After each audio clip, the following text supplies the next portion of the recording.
One of the really interesting ones that I learned is to redefine beauty. I think our society defines beauty in a very narrow way.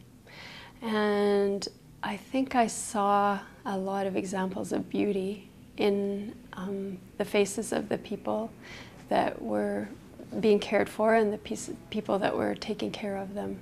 I'll tell you one example. There was a woman who was losing her hair because of the treatment for the breast cancer that she had. And the nurse that I was observing was asked if she could help her to sort of package up the hair that was falling. And she did that, and it was just a really profound moment because within a few moments this patient went from having hair to having no hair. And I know the patient was totally devastated by this transition in her appearance. And the nurse, in a very, like she really meant it, looked right at that patient and said, "I think you're still beautiful." And that moment redefined beauty for me, because I looked at that patient totally differently then. And she was still beautiful. I mean, her hair was gone, but she was still a most beautiful spirit and a most beautiful glow. And so I think that since writing the book, I have seen beauty in the face of the elderly, and wrinkles are more beautiful to me.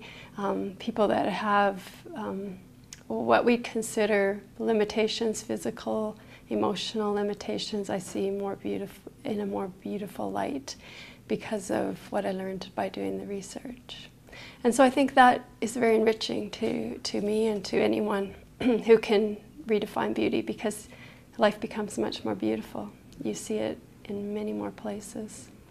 And the other profound lesson I learned is that life is really like a morning glory. It's very fleeting. Many of the patients in this research were healthy people one day and very sick people the next.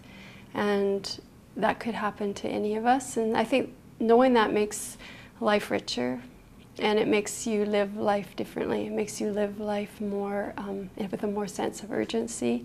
And you don't take any days for granted. You don't take any experiences for granted. And I think these exemplary nurses had really internalized that message. And maybe that's where their zest for life came from. But they live life to the fullest in every way.